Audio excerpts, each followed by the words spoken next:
Good morning students. நான் computer sir Arulmurugan sir பேசுகிறேன்.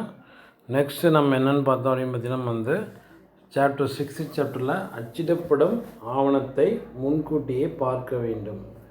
அச்சிடப்படும் ஆவணத்தை எவ்வாறு முன்கூட்டியே பார்க்க வேண்டும் அப்படின்னு பார்த்தோம்னா என்னென்ன அப்படின்னு பார்த்தீங்கன்னா அச்சிடப்படும் முன் ஆவணத்தை பார்வையிடுதல் நல்ல வழக்கமாகும். நம்ம ஒரு ஆவணத்தை அச்சிடுவதற்கு முன்னாடியே நம்ம என்ன பண்ணணும் அப்படின்னா நம்ம முன்கூட்டியே நம்ம பார்த்துடணும். அது எப்படி கரெக்டாக பிரிண்ட் ஆகுமா ஆகாதா, கரெக்டாக இருக்கா, நம்ம மார்ஜின்லாம் கரெக்டாக இருக்கா அப்படின்னு நம்ம செக் பண்ணிக்கலாம். செக் பண்ணிவிட்டு நம்ம அச்சிடுறது ஒரு நல்ல பழக்கம் அப்படின்னு சொல்கிறாங்க. ஆவணத்தை அச்சிடும் முன் பார்வையிடும் வழிமுறைகள். நம்ம ஒரு ஆவணத்தை அச்சிடுவதற்கு முன்னாடி நம்ம எப்படி பார்வையிடணும் அப்படின்னு பார்த்தோம்னா எப்படி பார்வையிடணும், அதுக்கு என்னென்ன வழிமுறைகள் இருக்குது அப்படின்னு பார்த்தோம்னா ஃபஸ்ட்டு ஃபைலில் போயிட்டு பேஜ் ப்ரிவ்யூ அப்படின்னு நம்ம தரணும். அல்லது பேஜ் ப்ரிவ்யூ பொத்தானை கிளிக் செய்யவும். ஃபைலில் போயிட்டு பேஜ் ப்ரிவ்யூ, ஃபைல் மெனு இருக்கு இல்லையா, ஃபைலில் போயிட்டு பேஜ் ப்ரிவ்யூ அப்படின்னு கொடுத்தோம்னா பேஜ் ப்ரிவ்யூ பொத்தானை கிளிக் செய்வோம். ஃபைலில் போயிட்டு பேஜ் ப்ரிவ்யூ கொடுக்கலாம், அல்லது பேஜ் ப்ரிவ்யூ பொத்தான் கிளிக் செய்யலாம். சரி, ஓகே. ரைட்டர் தற்போதைய பக்கத்தை திரையில் காட்டும். இப்போ பார்த்தீங்கன்னா நம்ம ரைட்டர் என்ன பண்ணோம் அப்படின்னா தற்போதைய பக்கத்தை திரையில் காட்டும். ஃபைலில் போயிட்டு பேஜ் ப்ரிவ்யூ கிளிக் பண்ணோம், அல்லது பேஜ் ப்ரிவ்யூ பொத்தானை கிளிக் பண்ணோம். அப்படி கிளிக் பண்ண என்ன ஆகும்னா ரைட்டர் தற்போதைய பக்கத்தை திரையில் காட்டும். இப்போ எந்த பக்கத்தில் இருக்குது அப்படிங்கிறது திரையில் காட்டும். பேஜ் ப்ரிவ்யூ கருவிப்பட்டையில் உள்ள மல்டிபிள் பேஜ் பணிக்குறியை கிளிக் செய்து எத்தனை பக்கங்கள் தோன்ற வேண்டும் என்பதை தீர்மானிக்கலாம். ஸோ ஓகே, நெக்ஸ்ட் பார்த்தோம் அப்படின்னா இதில் பார்த்திங்கன்னா என்ன இருக்குது அப்படின்னு பார்த்தீங்கன்னா பேஜ் ப்ரிவ்யூ கருவிப்பட்டி இருக்கு இல்லையா, பேஜ் ப்ரிவ்யூ கருவிப்பட்டி. அதில் பார்த்திங்கன்னா மல்டிபிள் பேஜ் அப்படின்னு ஒரு பணிக்குறி இருக்குது. அதை கிளிக் செய்தால் என்ன பண்ணோம்னா மல்டிபிள் பேஜ்னால் எத்தனை பக்கங்கள் தோன்ற வேண்டும் என்பதை தீர்மானிக்கும். ஸோ அதில் பேஜ் ப்ரிவ்யூவில் எத்தனை பக்கம் வரணும் அப்படிங்கிறத நம்ம தீர்மானிக்கலாம். அப்போ நம்ம என்ன பண்ணணும் அப்படின்னா பேஜ் ப்ரிவ்யூ கருவிப்பட்டியில் போயிட்டு மல்டிபிள் பேஜ் அப்படின்னு ஒரு பணிக்குறியை கிளிக் பண்ணால் எத்தனை பக்கம் அதில் வேண்டும் அப்படின்னு கேட்கும். நம்ம கொடுத்தோம்னா அத்தனை பக்கம் அதில் வரும். அடுத்தது பார்த்தோம் அப்படின்னு நம்ம க்ளோஸ் ப்ரிவ்யூ பொத்தான் கிளிக் செய்வதால் இத்திரை மூடப்படும். இந்த திரையை நம்ம மூடணும் அப்படின்னா நம்ம என்ன பண்ணோம், க்ளோஸ் ப்ரிவ்யூ பொத்தான் கிளிக் செய்ய வேண்டும். க்ளோஸ் ப்ரிவ்யூ பொத்தான் இருக்கு இல்லையா, அதை கிளிக் பண்ணால் இந்த ப்ரிவ்யூ என்ன ஆகும், க்ளோஸ் ஆகிடும். ஸோ அப்போ நம்ம ஒரு ஆவணத்தை அச்சிடுவதற்கு முன்கூட்டியே பார்க்க தான் நம்ம பேஜ் ப்ரிவ்யூ அப்படின்னு ஒரு ஆப்ஷனை யூஸ் பண்ணுறாங்க. பேஜ் ப்ரிவ்யூ அப்படின்னு ஆப்ஷன் எதுக்காக யூஸ் பண்ணுறாங்கன்னா அச்சிடும் முன் ஆவணத்தை பார்வையிடுதல்.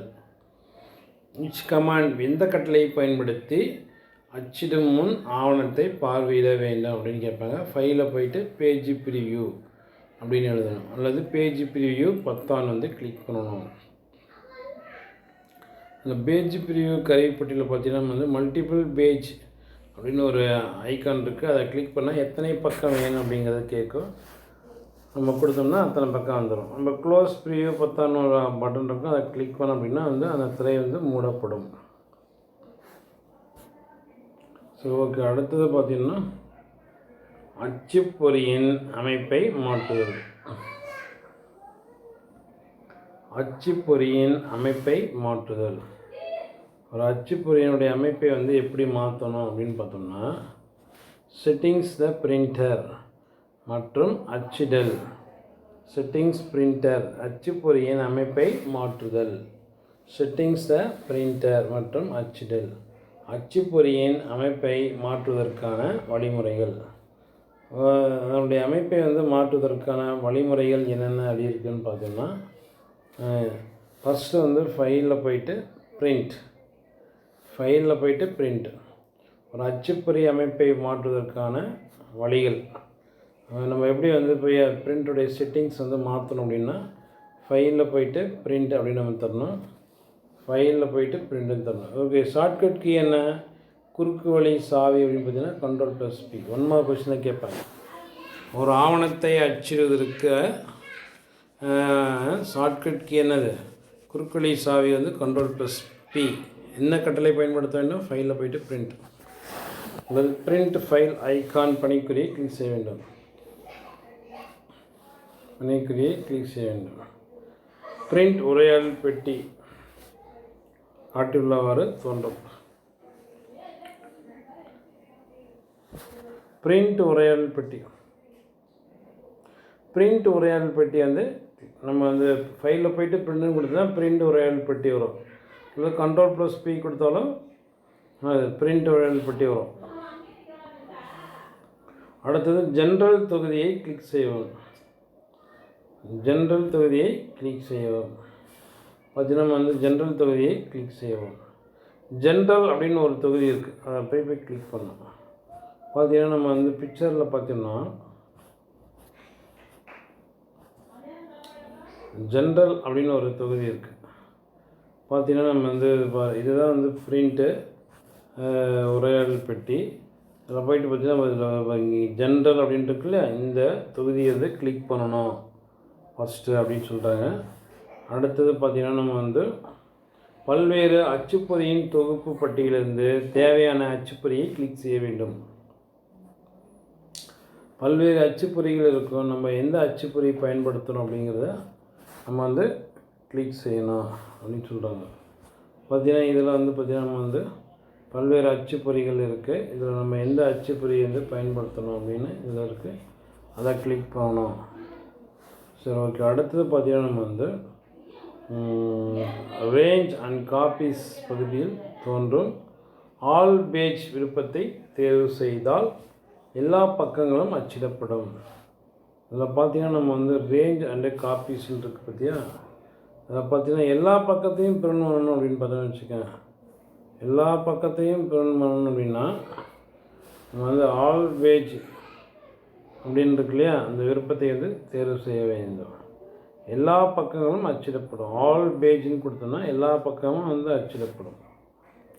பேஜ் விருப்பத்தை தேர்வு செய்தால் தேவையான ஒரு பக்கம் அல்லது பக்கங்கள் மட்டும் அச்சிடப்படும்.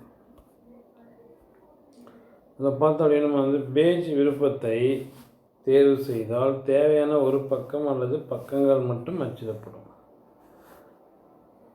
ஸோ இதில் பார்த்தீங்கன்னா நம்ம வந்து தேவையான பக்கத்தை மட்டும் நம்ம வந்து அச்சிடணும் அப்படின்னா நம்ம வந்து ரேஞ்ச் அண்டு காப்பீஸில் போகணும். ரேஞ்ச் அண்டு காப்பீஸ். ரேஞ்ச் அண்டு காப்பீஸில் யூஸ் பண்ணுறோம். அதில் போயிட்டு ஆல் பேஜ் அப்படின்னு கொடுத்தோம்னா எல்லா பேஜுமே வரும். பேஜுன்னு இருக்கு இல்லையா, அதில் போயிட்டு ஒரு பர்டிகுலர் பேஜ் நம்ம வந்து டைப் பண்ணோம்னா அந்த பர்டிகுலர் பேஜை வந்து பிரிண்ட் பண்ணணும். ஸோ பர்டிகுலர் பேஜை வந்து பிரிண்ட் பண்ணுறதுக்கு நம்ம வந்து பேஜில் போயிட்டு பர்டிகுலர் பேஜ் எந்த பேஜ் 5 கொடுத்தா 5th பேஜ் வந்து பிரிண்ட் பண்ணணும். ஆல் பேஜ்னு கிளிக் பண்ணோம்னு வச்சுக்கோங்க, எல்லா பேஜுமே பிரிண்ட் பண்ணணும். சரி, ஓகே. பார்த்தீங்கன்னா வந்து அடுத்து நம்பர் ஆஃப் காப்பீஸ். சுழல் பெட்டியில் பக்கத்தை எத்தனை நகல் எடுக்க வேண்டும் என்பதை குறிப்பிடலாம். இதில் பார்த்தோம் அப்படின்னா நம்ம வந்து நம்பர் ஆஃப் காப்பீஸ், ஒரு சுழல் பெட்டி இருக்குது, இதில் எத்தனை காப்பீஸ் 2ன்னு கொடுத்தா 2 காப்பி வரும், 3 கொடுத்தா 3 காப்பி வரும். அந்த சுழல் பெட்டியிலேருந்து நம்பர் ஆஃப் காப்பி எத்தனை அப்படிங்கிறத நம்ம கொடுக்கணும். எத்தனை நகல் எடுக்க வேண்டும், 2ன்னு கொடுத்தா 2 நகல் எடுக்கும். லாஸ்ட்டாக பிரிண்ட் பத்தானை கிளிக் செய்ய வேண்டும். பிரிண்ட்னு ஒரு பட்டன் இருக்கு இல்லையா, அந்த இதை கிளிக் பண்ணணும். லாஸ்ட் எல்லாம் கொடுத்துட்டு பிரிண்ட் கொடுக்கணும். ஸோ அப்போ நம்ம என்னென்ன கொடுக்குறோம் அப்படின்னு பார்த்தோம்னா என்னென்ன கொடுத்துருக்காங்கள, ஃபஸ்ட்டு ஃபைலில் போயிட்டு பிரிண்ட். ஷார்ட்கட் கீ என்ன? Ctrl+P. அல்லது என்ன ஐக்கான் கிளிக் பண்ணோம்? Print file icon. சரி, என்ன உரையாடல் பெட்டி தோன்றும்? பிரிண்ட் உரையாடல் பெட்டி. எந்த தொகுதியை கிளிக் பண்ணணும்? ஜென்ரல். அதில் வந்து நம்ம வேணுங்கிற பிரிண்டரோட பெயரை வந்து கிளிக் பண்ணிக்கலாம். அடுத்து ரேஞ்ச் அண்ட் காப்பீஸில் போயிட்டு ரேஞ்ச் அண்ட் காப்பீஸ் அதில் போய்ட்டு என்னென்ன இருக்குது? ஆல் பேஜ்னு ஒன்று இருக்குது. அடுத்து பேஜுன்னு இருக்குது. ஆல் பேஜ் அப்படின்னு கிளிக் பண்ணால் எல்லா பேஜும் பிரிண்ட் பண்ணணும் அப்படின்னா எல்லா பேஜும் ஒரு பர்டிகுலர் பேஜ் மட்டும் பிரிண்ட் பண்ணால் பேஜும் கொடுத்துட்டு எந்த பேஜை பிரிண்ட் பண்ணணுமோ அந்த பேஜை கொடுக்கலாம். ஸோ அடுத்து நம்பர் ஆஃப் காப்பீஸ் அப்படின்னு இருக்கு இல்லையா, அதில் போய்ட்டு எத்தனை காப்பி வேணும் அப்படிங்கிறத கொடுக்கலாம். பிரிண்ட் 10 கொடுத்தா பிரிண்ட் ஆகும். ஸோ இது மாதிரி வந்து நம்ம எது வேணால் யூஸ் பண்ணலாம்.